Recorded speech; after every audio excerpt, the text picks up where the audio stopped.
Welcome, everyone. My name is Rebecca Payo, and I'm the Director of Mentoring and Community Engagements with the Colorado Office of Attorney Professional Excellence, or APEX. Thank you for joining us. Today, our panel will be discussing creativity and justice, reimagining the practice of law. There is one general CLE credit available for this, and I will put it in the course ID in the chat at the end. Just a few housekeeping items. We will be in webinar mode, so we can't see or hear the attendees. And then we also can't help you with any tech issues. Usually we find that if you just log out and log back in, that hopefully resolves it. You can ask questions, and our panelists will be taking questions throughout the webinar rather than waiting until the end. And you can put them in the chat or in the Q&A. And a recording will be available for replay on our social media channels later on today. So I will introduce our panelists. We've got Simon Krause, who is the General Counsel for Wavelengths Technologies. Mariel Moore is of counsel with Ogletree Deacons. And Richard Ott, who has been a criminal defense attorney since 1992, and prior to that was an assistant district attorney. And I will turn it over to them. Simon, would you like to go first? Sure. Hi, everybody. I'm Simon Krause, as you heard. And I guess one question is, why am I on this panel? I am a lawyer, as you heard, but in the arts side of things, besides always having an interest in a desire and practicing in art since a child, more specifically, I'm on the board of the Art Students League of Denver. I also provide pro bono assistance through Colorado Attorneys for the Arts, and I encourage those attorneys listening to engage in that as well. And at one point in the predecessor organization to CAFTA, I was the staff attorney for Colorado Lawyers for the Arts. And I think that's what brings me to this panel today.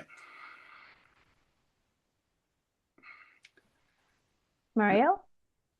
Yes, thank you. So my name is Marielle Moore, and I am also on the board of the Art Students League of Denver. This is my first year serving on the board, and I also do some pro bono work through Colorado Attorneys for the Arts. So you can see Simon and I have some overlap in our experiences.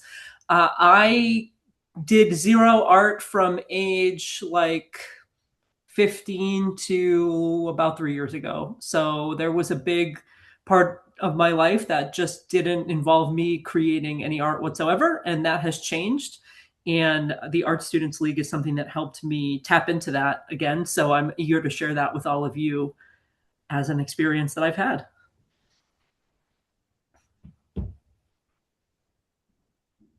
Dick? Again, my name is Dick Ott. The Art Students League seems to be a theme here. I was one of the founders of the Art Students League many years ago, and it opened its doors the first day I went to law school at DU.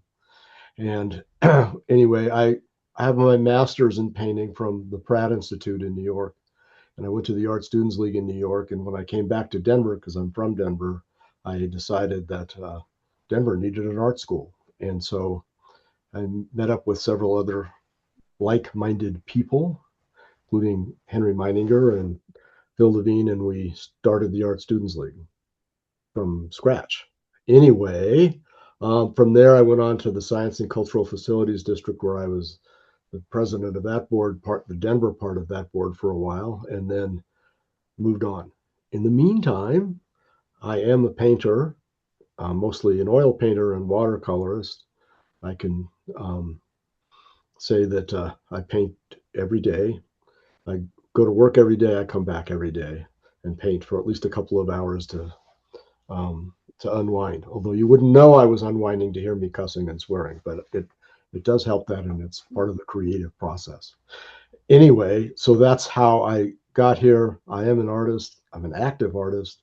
I was one of the founders of the Art Students League of Denver, and actually was in the original board for the Science and Cultural Facilities District in Denver, and have gone off of boards. I'm a recovered board member, and now just focusing on practicing law. I am a trial lawyer. I do criminal defense only, and go to trial a lot, and So think that they are complementary professions, believe it or not. being an Thanks, artist, Dick. being a lawyer. We've got a comment in the chat. Wahoo! Thanks for the shout out for the Art Students League of Denver and for Colorado Attorneys for the Arts. If you want to share more info about volunteering, and they've got the CAFTA website on there. So just to let you know, people are paying attention. I'm sure we'll talk much more about that because it's a great thing in the Colorado community that we have to take advantage of. Awesome. All right, well, we'll dive into the questions. And again, this is informal, so feel free to jump in, feel free to crosstalk and ask questions of each other if that comes up, and interrupt each other too. So have at it. So in creativity and legal practice, when you think about creativity in the context of law, what does that actually look like in your day-to-day work? Who would like to start us off? I'll jump in and Okay. say that I personally think creativity and practicing law, what they have in common, in my opinion, is the idea that you need to solve problems. The very best lawyer, I've been practicing law for 37 years, and I will tell you that the best lawyers I know are problem solvers, and what's more, oftentimes creative problem solvers. And the worst are the arguers. And so if you're an arguing lawyer and you argue all the time, rethink that and go into start solving problems. And then once you start solving problems, you become a much better lawyer. I think that you can see that sometimes in as you kind of build your profession and you start thinking that there's whatever problem you're facing can be solved. It may require having to do a mental leap of some kind to do that, but you do that when you're, say, when I paint, I do that all the time, and when I'm solving complex legal problems, I do the same thing, and so that's how that works. Simon, do you want to jump Sure. in? Yeah, I agree with Richard. Although part of it is you think about creativity, you do have to apply it. And if you're not, I don't know what kind of lawyer you are, and you're probably pretty bored because it's the creativity that's the kind of the fun part. The flip side of that is when you think of creativity, there's two types of professions you necessarily don't want to attach that to. One being, say, accounting, a creative accounting or creative lawyering. You hear that, right? It starts sounding a little fishy somehow. So there's that part of it. So I think maybe the creativity is the part that's not said out loud, but very important. And I'd add, and how that creativity applies in law is similar to art in the sense it's very intentional. An artist, it's my own practice, which paints, who's practicing more often than I hopefully agree, is you don't do something without thinking about it. Everything that goes into that artwork is intentionally put there. Now, in law, you're doing that, so there's only one interpretation. You don't want a lot of interpretations. In art, I think it's a little different. You may put it in there with your own interpretation, but as an artist, you accept and maybe even hope that people have other interpretations as well. Marielle, you want to add on to that? Yeah, so I agree with everything that y'all are saying. I mean, you have to craft arguments in our job, and that's part of the problem solving, right? I think you don't want to constantly be arguing if there's a solution to be had, but the other side has to know that your arguments are serious and strong and formidable so that they can come to the table, right? Because the alternative is you can come and fight with me, right? So I'm a labor and employment attorney. Probably 75% of my practice is litigation and the other 25% is advice and counsel. So I definitely hear what you're saying, Dick, about having to solve problems, right? My clients aren't coming to me for advice and counsel to argue with them. They're coming to me to make sure that lawsuits don't happen. And then when lawsuits happen, now it's time to fight. So yeah, I think I used to work on the plaintiff side, right? And one of the reasons I left the plaintiff side is because the business model in most of the firms that I was familiar with was to screen all of the cases in the beginning, pick the ones that were certain to be winners, write a demand letter, and then enter into a settlement negotiation. And there was very few cases that we took all the way to litigation because the firm was small and because litigation is risky and expensive. And we were being paid on a contingency basis, meaning we only got paid if we won. And one of the reasons I went over to the defense side is because I found that, like Simon said, boring. right? I thought I'm only doing the same thing over and over again and making the same arguments.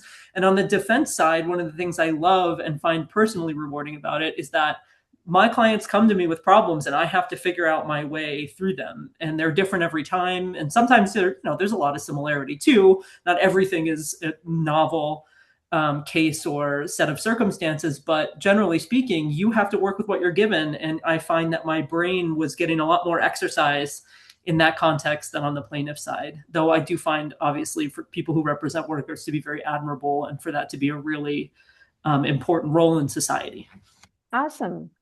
These are great responses. Tied to that, was there a moment in your career when you realized creativity was an asset, not a distraction from being a lawyer? Well, I'll say that. When I first started practicing, I was a young DA, and I was in trial all the time doing different kinds of things, and I was still painting every day. I was a DA in Adams County, and I actually had a studio there at the same time. And my friends who were lawyers all thought I was a freak, and my friends who were artists all thought I was a freak. And so, what they didn't realize, and what I realized was, in terms of putting creativity together with practicing law, is that when I was in trial, I found a certain mindset that I was just there. I was focused completely on where I was and what I was doing, who was in the room, how they were hearing things, and how things were going on. So I was utterly present in that place at that time. And when I'm standing in front of an easel, it's the same thing. That's the only place I am, and that's the only thing I'm doing. And so it is that process, that kind of, in both cases, creative process, which requires focus, that I found the rhythm of creativity crosses being both a trial lawyer and a painter, and that's really how I experience it. Cool. Simon, did you want to add to that? Oh, I'm sorry, who did you ask? Simon. Me. Okay. Sure. I take it a little differently. When thinking of the question, it's hard to separate, kind of art creativity from legal creativity because they're both in the same spot in my head. And so they've always been threaded through. And I really appreciate what Richard said in terms of the flow and the focus, and which I get. And I guess that's there as well. But it's hard for me to really say when did creativity come into my legal practice, because creativity has always been within what I do anyway. And so it's hard for me to tease it out. So go ahead. I just said, except that it's there. So the creativity in the legal practice. Okay, sorry, Muriel, I interrupted you. No problem. I'm going to be a contrarian for a minute. Okay.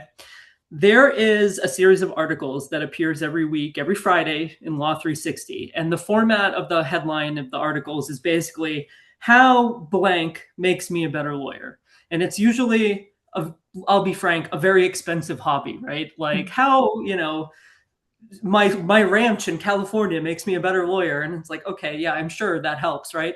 But I don't like those articles. And the reason I don't like them is because I don't really know if being a painter, which I am, a novice painter, is an asset or a distraction from law. But the most important thing I have learned since I started painting is that I don't care, right? I am a lawyer. 90% of my life is spent being a lawyer. Like, it's actually the thing I love about art is that I don't have to think about being a lawyer while I'm doing it. I can't. All I can think about is like painting the leaf and making sure the veins on the petal of the flower are perfect. And when you're so immersed in that, you can't think about anything else. And I think, Dick, you mentioned unwinding, right? That is something that's so hard to do for lawyers because we have so many obligations. We have so many things to remember and stuff to do. And it is very hard to disengage. And I find that art is actually one of those things where I can fully sort of release. And sure, I guess that probably makes me a better lawyer in the sense that like happy people are better at their jobs, right? But this whole notion that we have to, and I'm not saying anyone on this panel is saying that, but this notion that everything we have to do has to make us a better lawyer, like I reject it. I'm not into it. that's all I wanted to say. That's my contrarian corner for, for the session. Is there a flip side to that question? Does being a lawyer make you a better artist?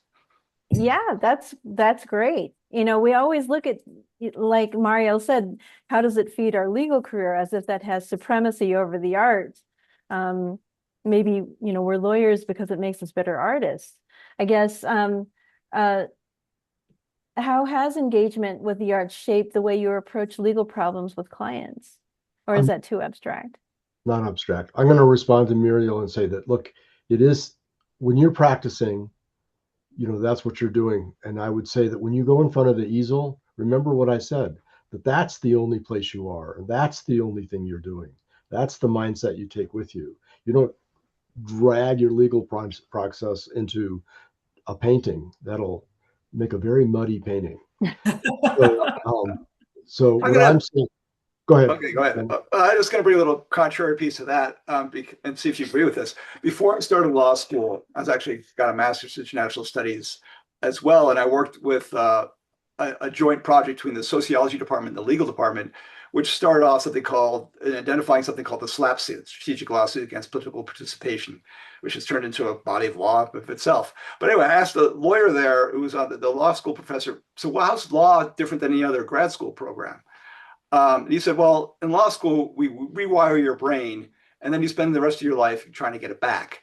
Now, I'm not quite sure about the second part of that. I do agree with the first An part. academic response, if I ever heard one. Yeah, well, but I think it's true in the sense that once you become trained as a lawyer, and you typically see this with young lawyers, right? Everything is a legal problem. You walk down the street, and I think that applies to anybody now, and you can spot the torts.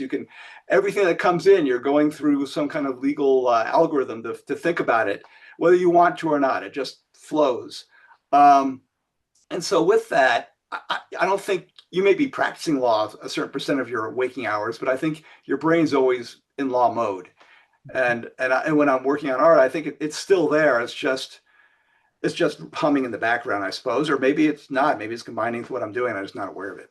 Right. There's definitely similarities, right? I won't say there aren't, right? I think oil painting, especially in my experience, requires, careful study, precision, a deep knowledge base of color, light, shadow. You have to read, you have to look at other art and understand the techniques. Like it's not a trivial endeavor in any sense, right? But I think, art is integral to our humanity. It's one of the few things that makes us separate from other creatures on this earth, right? And I think, like Simon mentioned, there's something very important about remembering that you are not just your job and that you're part of this whole human experience and you're interacting with the world in a way that isn't just, I can't tell you the number of times I've said something like, what's the liability look like on that, when somebody's like telling me something in their life? I'm like, God, who talks like that?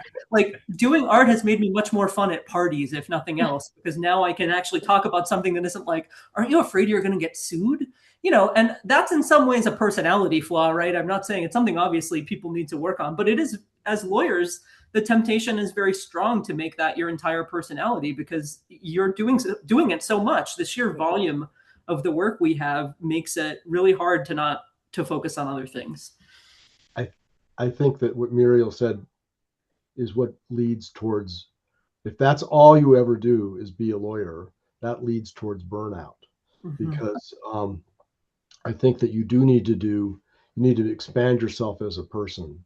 And that means sometimes being creative in the arts. You can be a dancer, you can be an architect, you can be. I know lawyers who are actors and regularly act in plays, and I will tell you that I think those are the happiest people I know as lawyers, is because they can do both. It doesn't mean you have to. You can in fact. This may be hard for some people to fathom, especially young lawyers. You can back burner being a lawyer to other kinds of things, and then when you go back to being a lawyer, you're somewhat refreshed. You can accomplish things. But the key really is, I think, actually successfully completing something and completing things. Like it's sometimes with some areas of law that's hard to do because some things never end. But that's why I like criminal law. Eventually, it ends a case. But I think that you can um, develop your entire personality and get successes. It can be from a painting, it can be from a play, it can be from a sculpture, any of those things. Or what I also got success from doing was actually starting nonprofits for a while that ended up becoming successful, and I think that was really great. And I think starting the Art Students League, I still think that's one of the better things I ever did, and has produced a lot of successful and happy people in every field. I do remember when I was at the Art Students League in New York, I would be painting next to a brain surgeon on one side and a grandmother from Georgia on the other side. And we were all perfectly happy doing the same thing and doing it in completely different ways. But that's how it works. And so that brain surgeon went on, to be a happy brain surgeon. And that grandmother was a very happy grandmother.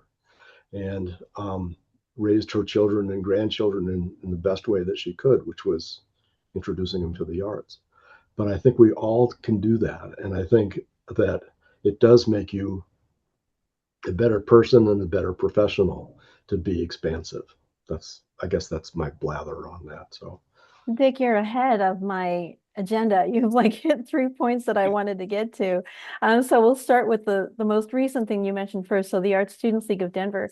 How does your work with the Art Students League, how did that come about? How does that intersect with your practice? What was your interest in being a part of it? well, I went to the Art Students League in New York. I tell people I went to Pratt to learn how to talk about the arts. I went to the Art Students League to learn how to actually do it, and to actually learn how to paint and draw. And so I learned the procedure and the process of teaching art at the Art Students League. And then I came back to Denver thinking we need to do this. So a gentleman named Bill Levine and I met actually at a life drawing class. And we decided we both had the same idea. He wanted to do that as well. And so we put a board together. That's how you do these things. You put a board together that includes fundraisers, especially fundraisers, and organized persons.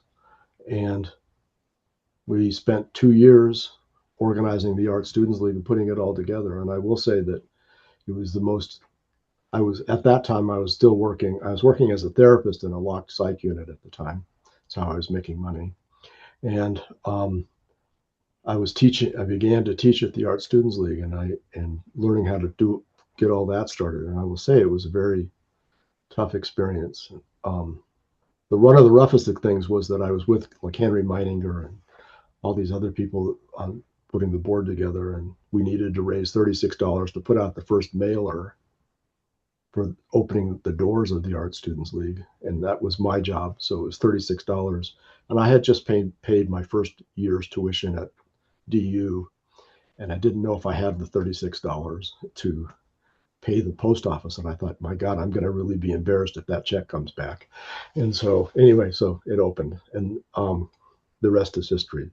So all I'm saying is go for it. Creativity, being a lawyer, being a professional, knowing what you want to do, surrounding yourself with like-minded people.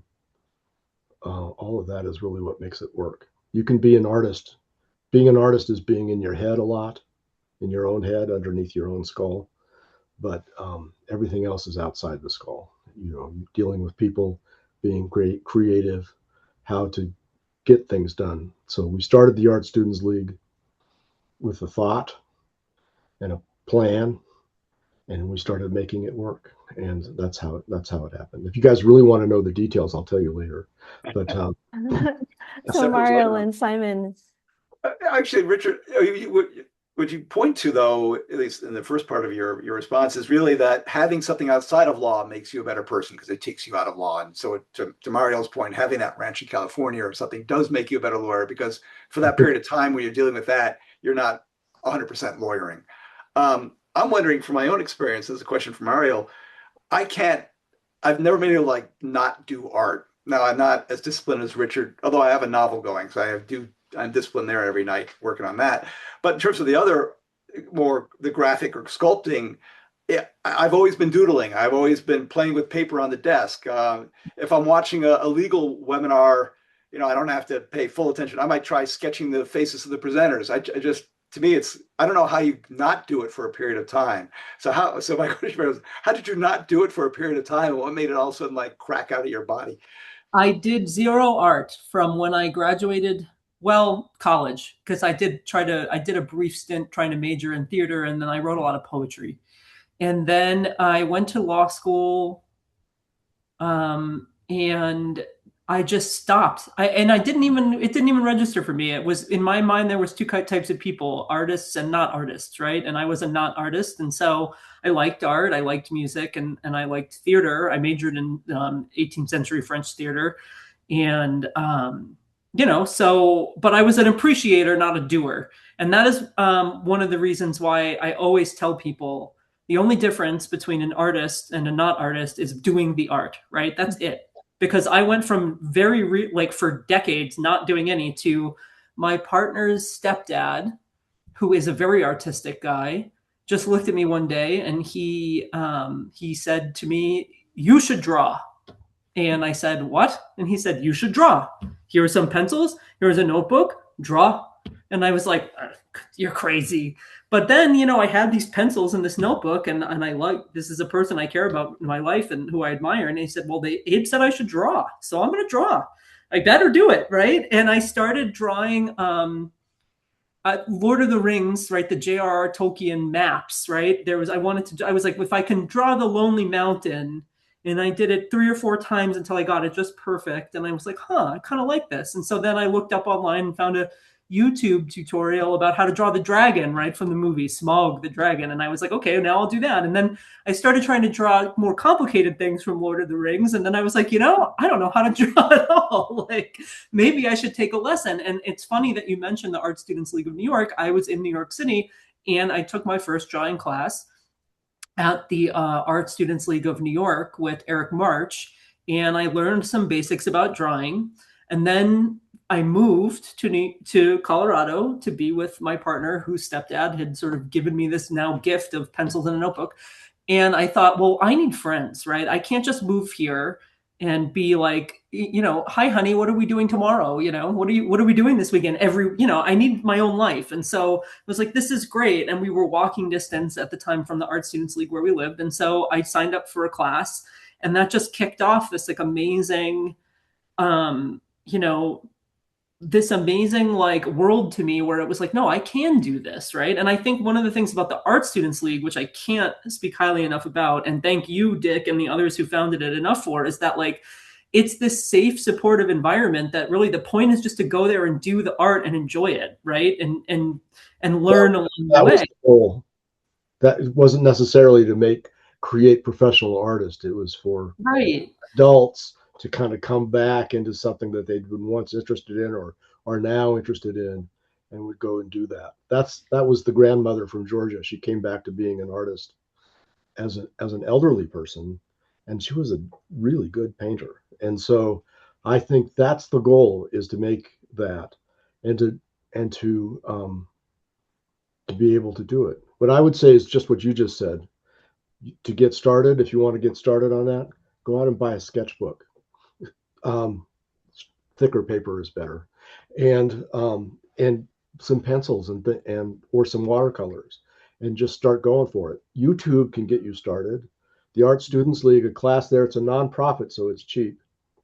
Yeah. You can And go. Colorado is such a joy. One thing I did not realize before I moved here is that we have this thriving arts community. I know Meredith in the chat mentioned earlier, like Colorado Attorneys for the Arts. There's the Colorado Business Committee for the Arts. There are so many ways to engage in and appreciate art in Colorado, and so many artists who are among the most talented I've ever, come across in real life. And I think that's just, you don't have to look far. If you want to peel that back and look for a way to get involved, you can take an afternoon workshop at the Art Students League for like $150, and then boom, you're in. Like, that's it. I think that's also true for people who are interested in theater and dance and music. There's a lot of, like, the best jazz musician I know in Denver is a a lawyer, and he plays jazz guitar, and he's really good. And I think that there are a number of people like that around in all the arts, um, including sculpture, painting, music, dance, and dance's companion, yoga, and you know all of that stuff. And people doing those things um, work towards balancing their life, and that's really what creativity helps you do, is balance things. That's what I think. But buy a sketchbook. You don't, even if you're a theater person, go buy a Molson book uh, and thick, with thicker paper, and start putting ideas down, and you'll find, oh my God, this works. So that's what I think. So getting back to law, do you think the legal profession undervalues creativity?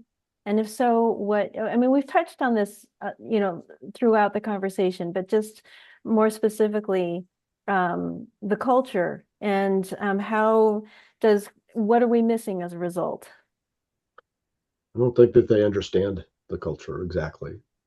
I think, like I said, when I first started as both a lawyer and an artist, both sides, the artist side of my friends, and then the lawyer sides, thought I was odd.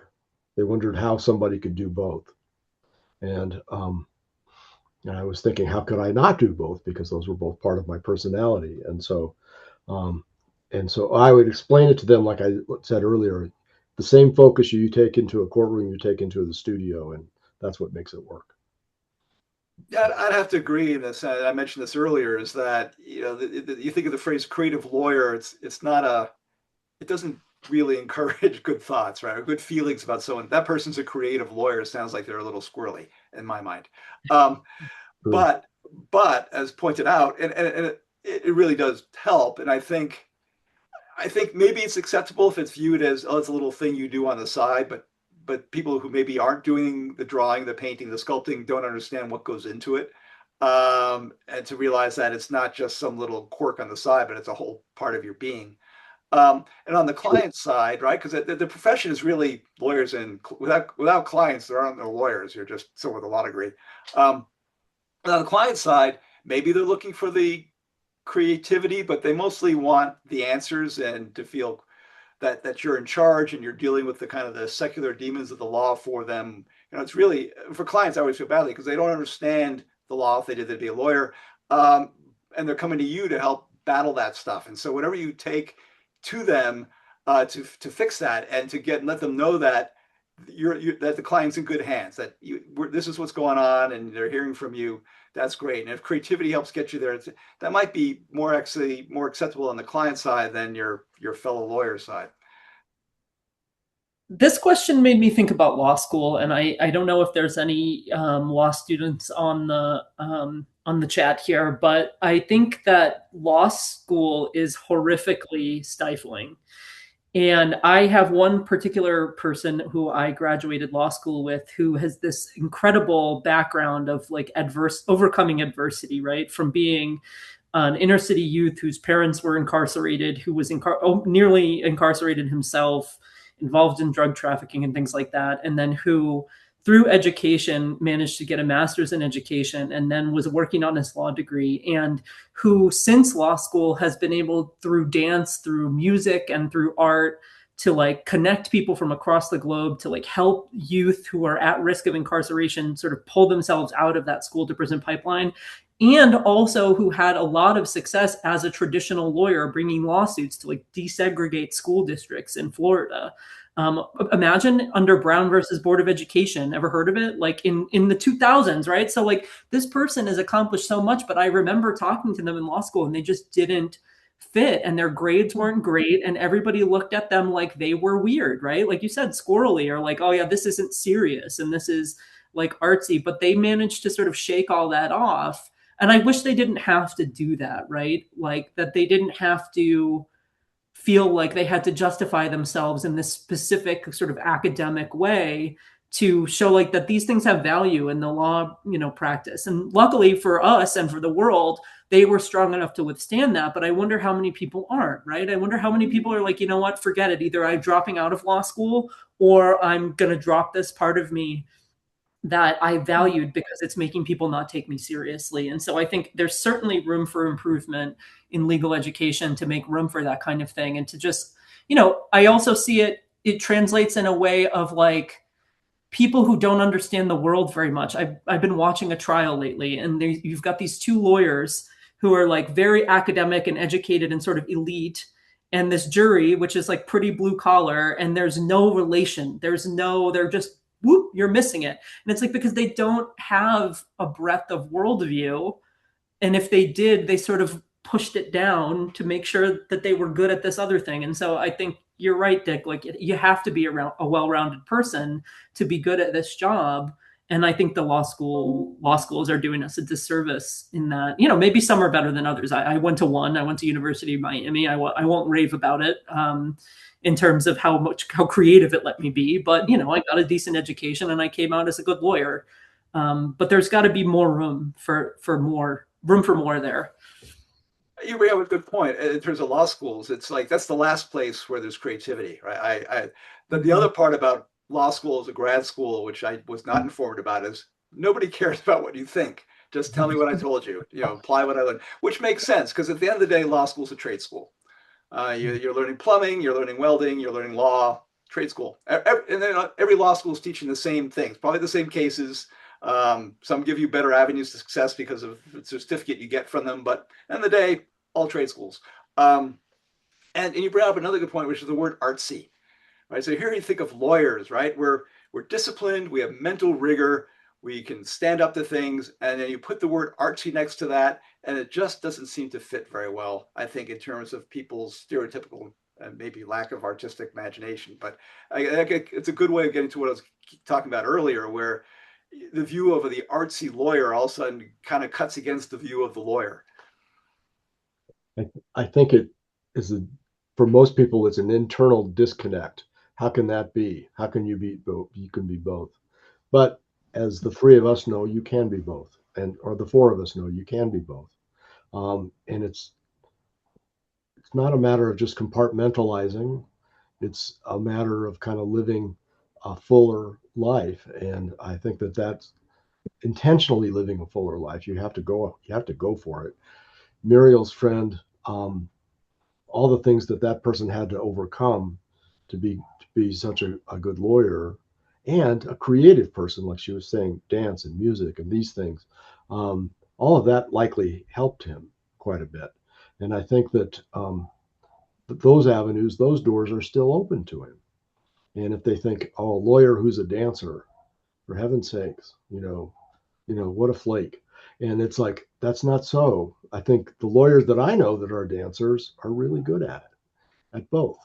And so I think that does work together. And you don't have to compartmentalize, although I think you do have to a little bit when you're doing one, not doing both at the same time. But I think you can be a very good lawyer without having to give up that whole aspect of yourself. Like you said, Simon, you've always done this, and Muriel rediscovered it recently. Those are great things, I think, and make me admire both of you for that, because I think that having discovered the wonder of a sketchbook for Muriel, how exciting for you. I mean, when I first discovered a sketchbook, I was stunned, that I could do this and that I would like to do this. And I had to train myself like anybody else. It is a training thing, like being a lawyer. But I did discover that if you can write a page of text, you can draw anything, because your eye-hand coordination is already there. You learned that in second grade. You just have to learn how to train yourself to do these things. YouTube, if you don't have time to go to classes, I would go to YouTube and learn drawing and painting from there, just the clips of it, because you can. But ultimately, it's best to go to a class where you surround yourself, even though you're the least person there, the least experienced person there, everybody around you knows more than you do. What a great experience, okay, for an artist is you go in and everybody there, all the other students, even if they've only been there a month before or coming out of a completely different world than you, they have something to teach you, and you can become a better artist and a better person. So Meredith put in the chat, thanks for the shout outs for CBCA and CAFTA, and she added the links as well. Thank you, Meredith, for the links and your support. Dick, you mentioned this earlier, and we've been talking about being... Sorry, I'm talking too much. So. No, you're fine. We've been talking about being a fuller person, a complete person, like you're talking about. Many lawyers struggle with burnout. What role has creativity or artistic practice played in sustaining you all professionally? I'll jump in again and just say that it's the idea that you can successfully complete something. Like when I would train young lawyers originally, young DAs, and I would say, look, the way to avoid burnout is you treat everything like it's a murder case. That you have to give everything in it and get as much of a hammering to the other person as you do, and you don't distinguish. You're not able to say this requires a more delicate line than a hammer. If every problem you look at you think requires a hammer, you're going to burn out because eventually you're going to smash all your fingers. And so I think that there are delicate lines that you can take. There are elegant lines that you can take as a lawyer, and that will help you solve problems. And when it happens, you will see to yourself, you'll think, oh my God, that's right, that works. I don't have to hammer everybody I go up against. I don't have to completely destroy people, because that's when young DAs are taught, they're not taught justice, they're taught win at all costs. And that's a mistake. I think that one of the reasons I'm not a DA anymore is because I started teaching DAs to do different things. And so I thought I'd be better off as a defense attorney, and I have been. But I do think that look at it like that. Look at what it is you're doing. If your whole way of looking at the world is to win at all costs, you are going to burn out. Okay. If you look at the idea of winning as being relative to what it is you're doing, and that you can successfully complete this thing, that a person can come out, your people can come out of this in a better place than they were or that they would have been, you will not burn out. Because burnout is a big deal for lawyers. But I think it's because they're trained, much like Simon said, it's all very concrete. It's like you're a tradesman, you have to do everything like this. The problem is they teach you to be a tradesman just using a hammer, and you can't build a house like that. You have to be a little more elegant. That's all I'm saying. Another thing I think that contributes to burnout, and I don't mean this in a critical way, but is this notion of excellence, right? Lawyers have to be very, very good. There's very, very little margin for error. The decisions we make are very costly, right? And the law is riding on them. And we have to be right as much of the time as we can. And you have to win, right? So you have to be better than everybody else. And one of the things that I've found sort of energizing and refreshing about doing art is there's no way I'm ever going to be the best at this. I mean, there's Leonardo da Vinci walked this earth. I could never expect to or hope to come close, but that in its way is freeing, right? Because I don't have to. All I have to do is pick up the paintbrush or the pencil and try to do my best to try to bring something out about, to express something. So I want to draw a flower. Well, maybe the whole flower isn't quite right and there's this and that wrong with it, but maybe I got this petal really nice, or maybe this leaf, or maybe the way the light falls on it, and I've sort of mastered this one thing about it. And that is deeply satisfying. Super satisfying, but also it's a totally different framework of viewing yourself, and it is very it's a place where you can kind of be kind to yourself and proud of yourself and not so hard on yourself all the time, right? And not so, I'm on a partner track at my law firm, and I have to look at my numbers every month and see, like, am I better than this person? Am I better than that person? And that is an unhealthy mindset if it carries out, if you let it mushroom, right? But I made a pretty flower today, and it's prettier than the last flower I made, so I'm pretty happy with it. It's like a very nice change of pace.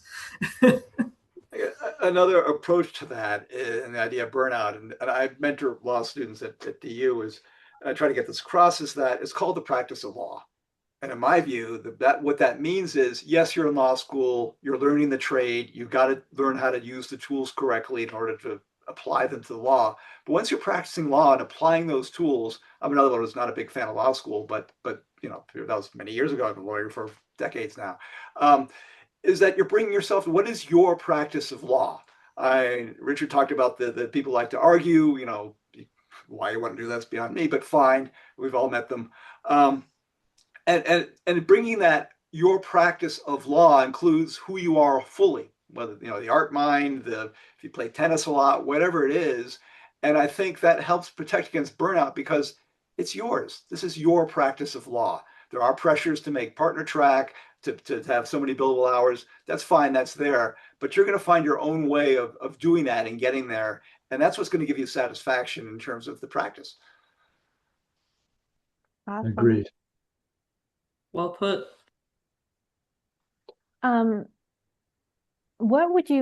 Let's go into this. What would you say to lawyers who feel like they've lost their creative side? I would tell them to go buy a sketchbook. Yeah. I was going to quote you on that. Buy a sketchbook. Just do it. I would, yeah, just do it, right? Because the fact that you haven't lost it, right? You've just have, for whatever reason, you haven't had time. You feel maybe you've got to be the best at it, to Mario's point. But it's there, and if you want it, you should bring it back. And as Rich mentioned, you'll probably be happier if you bring it back. Yeah, and like Mario said, don't try to be Leonardo da Vinci. He's already done that. You are you, and you've got your own thing to say, and so start saying that. And I think I would start with well, that's just me, but I would start with a sketchbook and start drawing, and paint, and if that leads to painting, lucky you, I would say, because once you discover painting, it's bliss, in my opinion. Although you wouldn't know that to hear me cussing and swearing, but it is. And I think that if you have lost that sense of creativity, it's not that hard to get it back. It really isn't. It's shift the paradigm in your head. And the easiest way to do that is with something tactile. So either by sculpting tools, by a sketchbook. I think a sketchbook's easiest and cheapest.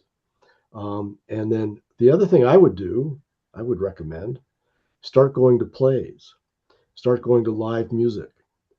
Go to the Art Students League and just sit in on a class, a drawing class or a painting class.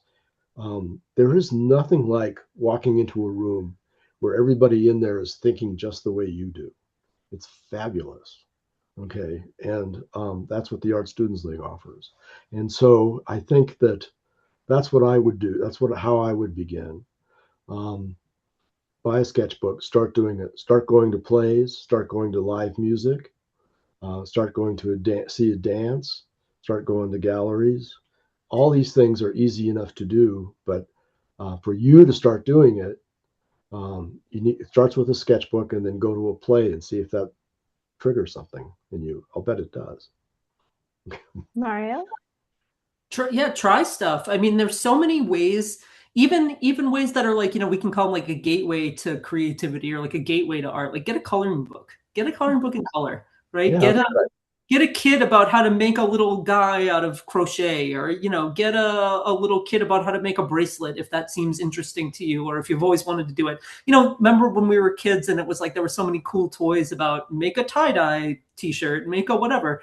Pick one of those up and do that in a couple hours. Like just try to find a way that makes where it feels like you're curious, you want to try it, you want to do it, but it also doesn't have to take up 5 weeks of your life, right? Like, oh, this looks like I could do it in an afternoon. Start there, right?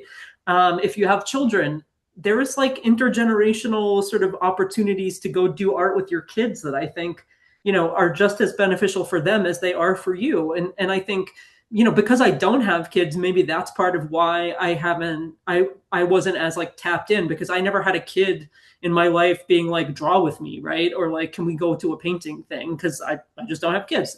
And I'm not like, all my family is across the country. So it's not like I have the nieces and nephews being like, Auntie Marielle, can you make a dinosaur for me?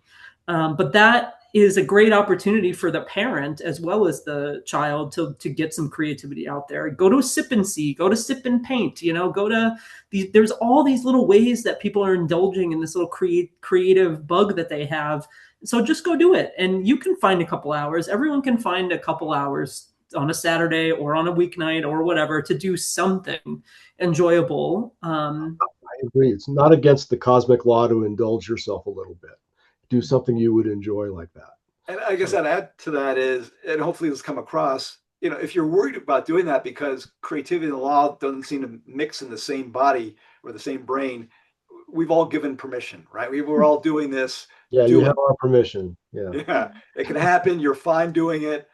You'll survive doing it. You'll be a better person for doing it. And we're good at law. Like we're all Simon and Dick are incredibly accomplished lawyers in addition to being accomplished artists and sort of good people who serve on nonprofit boards, right? These are the kind of people who in your career you would want to have you'd be lucky to have a similar career path. And I'm aspiring to be somebody that's like that too. So, if any of you are having that little doubt that's like, well, these people aren't serious, they're dead serious. We are very, very good at this. And I just want to make sure, that doesn't pervade anybody's perception of us, right? Like we're walking the line and you can do it. And, it's hard to make the time, right? The only time I have to do art, I have carved out, it's Sunday mornings from 10 to 4. That's when I do, and I take a painting class, right? And if I don't, and that's it. Yeah. And then, but in the 4 hours a week for 3 years, I went from not being able to hold a pencil to I am painting flowers, right? That are realistic. Somebody bought a painting for me the other day. I never in a million years thought I would utter those words. Somebody was like, can I buy that? And I was like, are you crazy? And I said, no, but you can make a donation to the Art Students League. So any time you spend on it will be beneficial, and will be productive. So start small and work your way up. Agreed. And get around. Go to plays. Go to live music. Go to galleries. Has so much of that stuff. We're so lucky. We can go to that stuff anytime we want, really. I mean, it's really, really special. I used to make time, I would purposely take cases way out in like Sterling or up in Fairplay. And I had an easel and paints in the trunk of my car, and I would stop and paint a landscape on the way home. And my wife would call and she says, it's dark. You should be home by now. You shouldn't still be trying to paint. And there I was, in car light, trying, headlamps, trying to finish a painting. And, but you can do that. I think it isn't that hard. You don't have to be a nut about it like I was, but I think that, to try to paint everywhere, but I keep a full set of stuff in the trunk of my car so that I can paint a landscape if I feel like it. And I don't as much anymore because I've gotten old and cranky, but I do still do that, and I like it, and I would suggest you do that too. And I also have sketchbooks in my car. When I go to court, and I go to court almost every day, I am a successful lawyer. I'm the only artist you'll meet who's successfully defended a murder case, and so but I will tell you that bring a sketchbook to court if you're that kind of lawyer.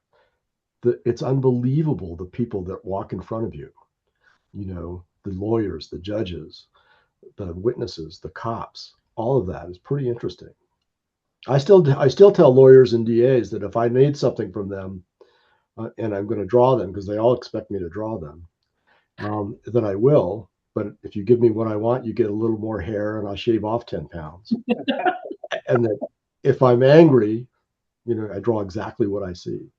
And I'll add to that as I'm sitting here at my desk, I've got sketchbook over there. I've got sculpting tools at the ready because I'm working on something that's sitting over here. I've got my pencils. I've got, all kinds of stuff.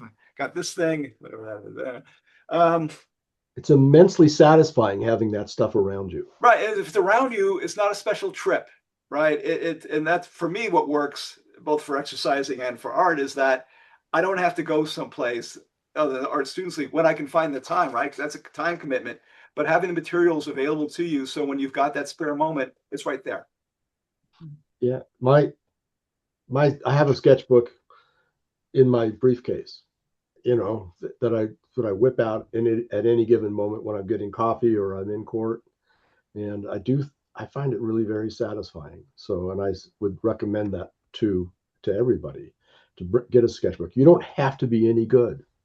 That's not the rule. The rule is like Muriel says, put the pencil in your hand, and like Simon says, have the stuff in your proximity so that you can start doing it if you want to. It's your time, right? Your time is we always say my time is not my own. No, it is. It's your time. Use it how you want to use it. It is okay to stop on the way home from a work thing and paint a little thing if you have the time. It's your time. Nobody else has to know. You don't have to tell your clients, I'm sorry, I didn't answer your phone call because I was making art. It doesn't even have to work out. No. just doing it. Yeah. All right. So I want to see if we can do this one last question. We've got 2 minutes, and still I have to tie it up and talk about our next events. But what's one way that lawyers can support or contribute to the arts community, either creatively, or through law? Well, I think Meredith was nice enough to list in the chat some really great ways of getting involved, either as a lawyer or in the business side of things. And those are the Colorado Business for the Arts and the Colorado Attorneys for the Arts, wonderful organizations that do phenomenal work in this community to help support artists who often don't have good access to business acumen or let alone legal cases. And I've said that as a lawyer representing artists, you learn a lot because it's not always about the money. There's a lot of other things that go into a working professional artist. That's how they make a living's mine that aren't always when I'm, if you're representing a business. So that part's kind of neat. So I recommend those two organizations highly.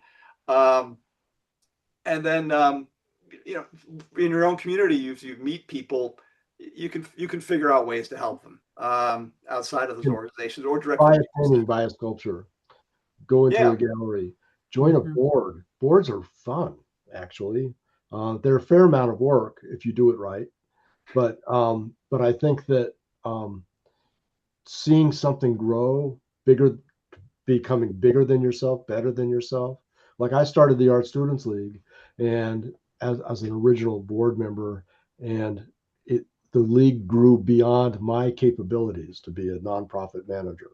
And that was when I realized that, it was one of the greatest days of my life, that the school outgrew me. And I think if you are fortunate enough to have that happen to you, that a nonprofit you take an interest in can outgrow you, that's a great day. Mario? So agreed. On all fronts, I think I couldn't have said it better myself. Just go out there and enjoy the art and participate in the art. And all you have to do is Google it and you'll find a million things. And we've given you a great start with all these organizations. Yeah, and buy a painting. Great. Yeah, I agree with Richard. Probably is buy stuff from artists. I mean, Buy stuff from artists. Well, thank you, everyone. Thank you, our panelists, for a great discussion. Thank you, our attendees. The course ID is in the chat, and our next event will be on June 10th from 12 to 1. Future-proofing your practice skills legal professionals need for the next decade. And there will be a copy of this recording later on our web channels. Thank you very much, and everybody have a great day. Thanks, everyone. Thanks, Rebecca. Thanks, Simon and Mariel.